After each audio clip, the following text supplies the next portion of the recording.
আসসালামু আলাইকুম, স্বাগত জানাচ্ছি আরটিভির মধ্যাহ্নের সংবাদে। আপনাদের সঙ্গে আছে আমি সৈয়দা সাদিয়া বেনাজির।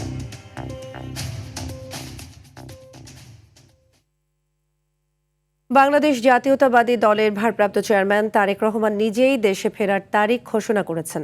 বিজয় দিবস উপলক্ষে লন্ডনে এক আলোচনা সভায় তিনি বলেন, আগামী 25 ডিসেম্বর তিনি দেশে ফিরবেন। একই সঙ্গে নির্বাচনী পরিকল্পনা ও রাষ্ট্র পরিচালনায় বিএনপির ভাবনা তুলে ধরেন তিনি।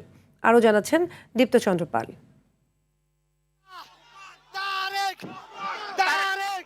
প্রায় 18 বছর পর দেশে ফেরার ঘোষণা দিলেন বিএনপির ভারপ্রাপ্ত চেয়ারম্যান তারেক রহমান।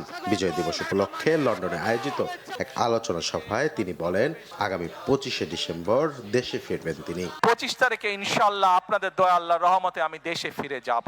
একই সঙ্গে দেশে ফেরার সময় লন্ডনের বিমানবন্দরে কোনো ধরনের হট্টগোল সৃষ্টি না করার অনুরোধ জানান। এখানে উপস্থিত, এই ঘরে উপস্থিত প্রত্যেকটি মানুষের কাছে আমার অনুরোধ, দয়া করে কেউ আপনারা এয়ারপোর্টে সেদিন যাবেন না। এয়ারপোর্টে গেলে একটি হট্টগোল তৈরি হবে এবং মানুষ জানবে যে এরা সব বাংলাদেশি এবং দেশের সুনাম নষ্ট হবে। সভায় আগামী জাতীয় নির্বাচনকে সামনে রেখে আশাবাদ ব্যক্ত করেন তারেক রহমান। বলেন, 2 মাস পর বহুল প্রত্যাশিত নির্বাচন অনুষ্ঠিত হতে যাচ্ছে এবং জনগণের ভোটে সরকার গঠনে সক্ষম হবে বিএনপি। ষড়যন্ত্র চলছে, ষড়যন্ত্রকারীরা কিন্তু তাদের সেই 71-এ যারা ষড়যন্ত্র করেছিল, 75-এ যারা ষড়যন্ত্র করেছিল, 7ই নভেম্বরে পরাজিত হয়েছিল, 81-তে যারা ষড়যন্ত্র করেছিল, 96-তে যারা ষড়যন্ত্র করেছিল, পরবর্তীতে যারা ষড়যন্ত্র করেছে, তাদের ষড়যন্ত্র কিন্তু থেমে নেই। মানুষকে সাথে নিয়ে সচেতন করার মাধ্যমে সজাগ এবং সতর্ক থাকা এবং বাংলাদেশের মানুষকে সজাগ এবং সতর্ক রাখাই ষড়যন্ত্রের বিরুদ্ধে। সামনের পথ অত্যন্ত কঠিন। এই কঠিন পথ পাড়ি দিতে সুস্পষ্ট পরিকল্পনা গ্রহণ করতে হবে বলেও জানান বিএনপির ভারপ্রাপ্ত চেয়ারম্যান। আমরা এই স্বপ্ন দেখছি, আমরা সেই স্বপ্ন দেখছি। আমি ভাই স্বপ্ন টপ্নের মধ্যে নাই, আমরা আছি পরিকল্পনার মধ্যে। আমরা পরিকল্পনা করব, আমরা পরিকল্পনা বাস্তবায়ন করব। স্বপ্ন দেখতে দেখতে দেশ থেকে প্রতি বছর $16 বিলিয়ন পাচার হয়ে গিয়েছে। স্বপ্ন দেখতে দেখতে দেশের অর্থনৈতিক অবস্থা, দেশের শিক্ষা ব্যবস্থা, দেশের কৃষি ব্যবস্থা, দেশের রাস্তাঘাট, দেশের আইন আদালত, আইন শৃঙ্খলা সবকিছু ভেঙে চুরমার হয়ে গিয়েছে। স্বৈরাচারের বিরুদ্ধে আন্দোলনে প্রবাসীদের বিশাল ভূমিকা উল্লেখ করে তারেক রহমান বলেন, সামনে কঠিন সময়ে সবাই ঐক্যবদ্ধ থাকতে পারলেই একটি জবাবদিহিমূলক ব্যবস্থা গড়ে তোলা সম্ভব হবে। দেশনেত্রী খালেদা জিয়ার জন্য দোয়া করবেন। দীপ্ত চন্দ্র পাল, আরটিভি, ঢাকা। পরিকল্পনা তুলে ধরেছি। নির্বাচন সংক্রান্ত সমসাময়িক জরুরি বিষয় নিয়ে প্রধান নির্বাচন কমিশনারের সঙ্গে বিকেলে বৈঠক করবে বৈষম্য বিরোধী ছাত্র আন্দোলনের একটি প্রতিনিধি দল। এ বিষয়ে জানাতে নির্বাচন কমিশনে রয়েছেন আমাদের সহকর্মী নাজমুল হুদা। আমরা সরাসরি চলে যাচ্ছি তার কাছে। নাজমুল, বৈষম্য বিরোধী ছাত্র আন্দোলনের প্রতিনিধি দল কোন বিষয়ে সিইসির সঙ্গে সাক্ষাৎ করবে জানতে পেরেছেন কিনা? বৈঠক সম্পর্কে আমাদের জানাবেন।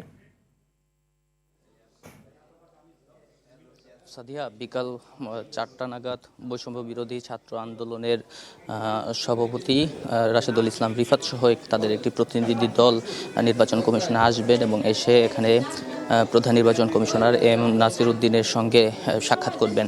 এবং আমরা কথা বলেছিলাম বৈষম্য বিরোধী ছাত্র আন্দোলনের নেতাকর্মীদের সাথে।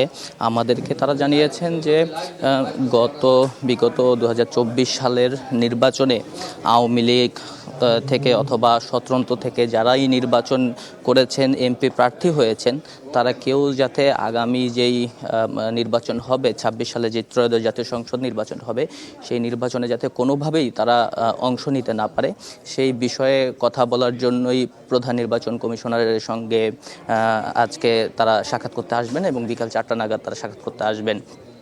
সাদি, আপনাকে একটু জানিয়ে রাখতে চাই যে আগামী যে নির্বাচন, সেই নির্বাচন প্রস্তুতির জন্য নির্বাচন কমিশন বিভিন্ন ধরনের প্রস্তুতি নিচ্ছে। ইতিমধ্যে 4টি পরিপত্র জারি করেছে। তফসিল ঘোষণার পর থেকে আরও বেশ কিছু পরিপত্র জারি করার কথা রয়েছে। তবে এই মুহূর্তে নির্বাচনের সবচাইতে কনসার্নের যেই বিষয় রয়েছে, গুরুত্বপূর্ণ বিষয়, সেটা হচ্ছে আইন শৃঙ্খলা। কারণ তফসিল ঘোষণার পরে সম্ভাব্য প্রার্থী ওসমান হাদিকের ওপরে যে গুলি করা হয়েছে, তারপরেই আইনশৃঙ্খলা রক্ষাকারী বাহিনীদের সঙ্গে বৈঠক করেছে নির্বাচন কমিশন এবং প্রার্থীদের যাতে নিরাপত্তা দেওয়া হয় এবং নির্বাচনের যেই জেলা পর্যায়ে অফিসগুলো রয়েছে সেই অফিসগুলোতে যাতে বাড়তি নিরাপত্তা যায়, এইসব বিষয় নিয়ে তারা মিটিং করেছে এবং বিভিন্ন নির্দেশনা ইতিমধ্যে দেওয়া হয়েছে। তো নির্বাচনের আগে এরকম আরও বেশ কিছু পরিপত্র জারি করা হবে এবং নির্বাচন যাতে অবাধ, সুষ্ঠু এবং নিরপেক্ষ হয় সেজন্য নির্বাচন কমিশন প্রস্তুতি নেবে। সাদিয়া।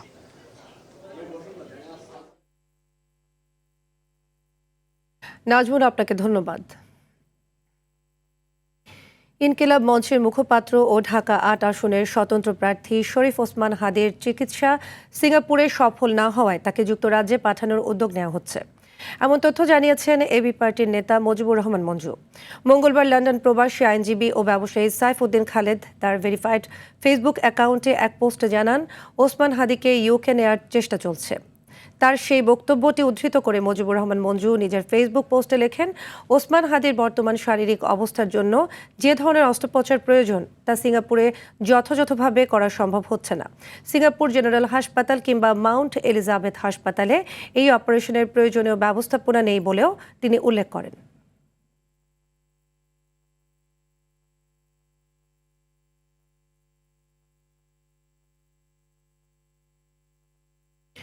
এদিকে ইনকিলাব মঞ্চের মুখপাত্র শরীফ ওসমান হাদিকে গুলির ঘটনায় মূল অভিযুক্ত শুটার ফয়সালের বাবা মাকে আটক করেছে র্যাব ১০।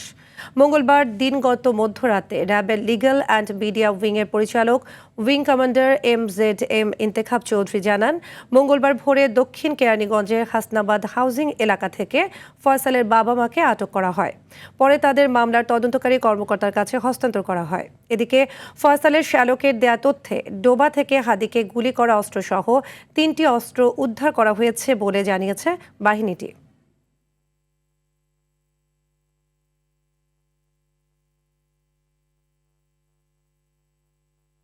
২৪-এর গণ অভ্যুত্থানে ইন্টারনেট বন্ধ করে হত্যার নির্দেশ সহ ৩টি সুনির্দিষ্ট অভিযোগে ক্ষমতাচ্যুত প্রধানমন্ত্রী শেখ হাসিনার ছেলে সজীব ওয়াজেদ জয় ও সাবেক আইসিটি প্রতিমন্ত্রী জুনায়েদ আহমেদ পলকের মামলায় অভিযোগ গঠনের শুনানি আজ। বিচারপতি গোলাম মর্তুজা মজুমদারের নেতৃত্বাধীন আন্তর্জাতিক অপরাধ ট্রাইব্যুনাল ১-এ হবে এ কার্যক্রম।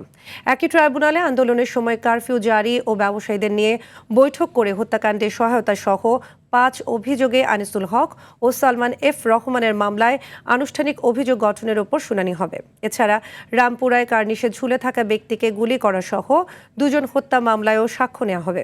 এদিকে ট্রাইব্যুনাল ২-এ জুলাই আন্দোলনে কুষ্টিয়ায় ৬ জনকে হত্যা মামলায় হাসানুল হক ইনুর বিরুদ্ধে সাক্ষ্য গ্রহণ চলছে। পরে হবে গণ অভ্যুত্থানের প্রথম শহীদ আবু সাইদ হত্যা মামলার সাক্ষ্য।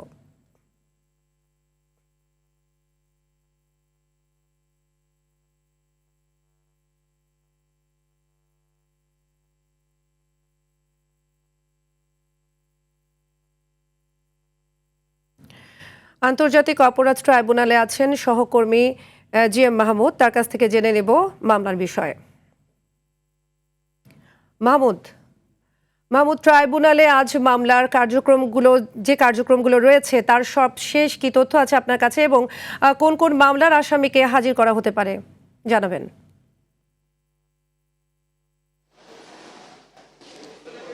সাদিয়া, আন্তর্জাতিক অপরাধ ট্রাইব্যুনালের দুটো ট্রাইব্যুনালেই আজ 5টি মামলার বিচারিক কার্যক্রম রয়েছে। এর মধ্যে 3টি মামলায় সাক্ষ্য গ্রহণ এবং 2টো মামলায় আনুষ্ঠানিক অভিযোগ গঠনের উপর শুনানি হবে। এই মামলাগুলোতে শুনানির জন্য এবং অন্যান্য বিচারিক কার্যক্রমের জন্য সকালেই কিন্তু 11 জন আসামিকে হাজির করা হয়েছে। এর মধ্যে আনিসুল হক, সালমান এফ রহমান, জুনায়েদ আহমেদ পলক সহ হাসানুল হক ইনুকেও কিন্তু আনা হয়েছে। তো এর মধ্যে ট্রাইব্যুনাল 2-এ হাসানুল হক ইনুর বিরুদ্ধে কুষ্টিয়ায় 6 জনকে হত্যা সহ আরও কিছু অভিযোগে তার মামলার সাক্ষ্য গ্রহণ কিন্তু ইতিমধ্যে শেষ হয়ে গেছে। পরবর্তী তারিখ নির্ধারণ করা হচ্ছে 24 তারিখ। এরপরই জুলাই গণঅভ্যুত্থানের প্রথম শহীদ আবু সাইদ হত্যা মামলার সাক্ষ্য গ্রহণ শুরু হয়েছে। এই ট্রাইব্যুনাল 2-এর খবর এটি। আর ট্রাইব্যুনাল 1-এ অভিযোগ গঠনের উপর যে শুনানি সেটি শুরু হবে। আমরা দেখেছি আসামিদের ট্রাইব্যুনালে উঠানো হয়েছে। এজলাসে বিচারকরা এসে উপস্থিত হয়েছেন। হয়তো অল্প কিছুক্ষণের মধ্যেই এই দুটো মামলার বিচারিক কার্যক্রমে চলবে। অর্থাৎ এই 5টি মামলার বিচারিক কার্যক্রম হয়তো কিছুক্ষণ পরে বিচারিক কি নির্দেশনা আসে আস্তে আস্তে আমরা হয়তো জানাতে পারবো। তো আপাতত আন্তর্জাতিক অপরাধ ট্রাইব্যুনাল থেকেই ছিল আমার কাছে সর্বশেষ তথ্য। সাদিয়া। ধন্যবাদ। চট্টগ্রামের ডাবল মার্ডার সহ একাধিক হত্যা মামলার আসামি সাজ্জাদ হোসেন ওরফে ছোট সাজ্জাদ আরও 3টি হত্যা মামলায় জামিন পেয়েছে।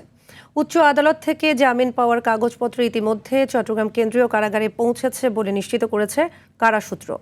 এর আগে হাইকোর্ট থেকে আরও 4 মামলায় জামিন পান তিনি। শীর্ষ এই সন্ত্রাসীর একে একে হত্যা মামলায় জামিনের খবরে পুলিশের মধ্যে উদ্বেগ সৃষ্টি হয়েছে। তবে তার ব্যাপারে সতর্ক রয়েছে চট্টগ্রাম মেট্রোপলিটন পুলিশ।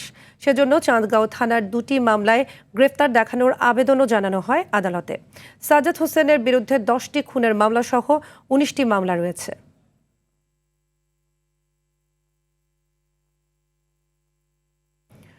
বিদেশে জনশক্তি রপ্তানির ক্ষেত্রে বড় বাধা দালালদের প্রতারণা বলে মন্তব্য করেছেন প্রধান উপদেষ্টা ডক্টর মোহাম্মদ ইউনূস। বলেন, সংকট নিরসনে কাজ করছে সরকার। সকালে আগে আন্তর্জাতিক অভিবাসী দিবস এবং জাতীয় প্রবাসী দিবস উপলক্ষে রাজধানীর ওসমানী স্মৃতি মিলনায়তনে আয়োজিত অনুষ্ঠানে তিনি এসব কথা বলেন। এ সময় যেসব প্রবাসীরা বিদেশের মাটিতে কষ্ট করে দেশে রেমিটেন্স পাঠান তাদের প্রতি কৃতজ্ঞতা জানান প্রধান উপদেষ্টা। অনুষ্ঠানটি বাংলাদেশ টেলিভিশন ও বাংলাদেশ বেতার থেকে সরাসরি সম্প্রচার করা হচ্ছে।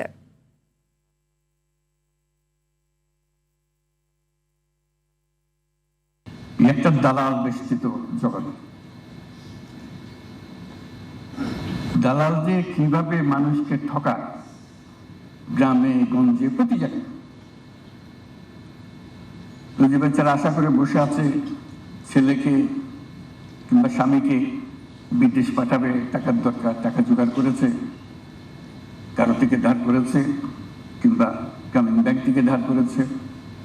এই বিদেশ যাওয়াটা দালাল আর প্রতারণার সঙ্গে সাংঘাতিক রকম ভাবে যুক্ত। এর থেকে মুক্ত না হওয়া পর্যন্ত এটাতে কিছু কাজ হয়েছে বলে ধারণা করার কোনো কারণ নেই। যা কিছু আমরা করছি উপরে উপরে করছি, সেগুলো গুরুত্বপূর্ণ কাজ, কিন্তু উপরের ভেতরে ঢোকা যাচ্ছে না। মধ্যাহ্নের সংবাদ এ পর্যন্তই। দুপুরের সংবাদ 2:45 দেখার আমন্ত্রণ রইল। ধন্যবাদ সবাইকে।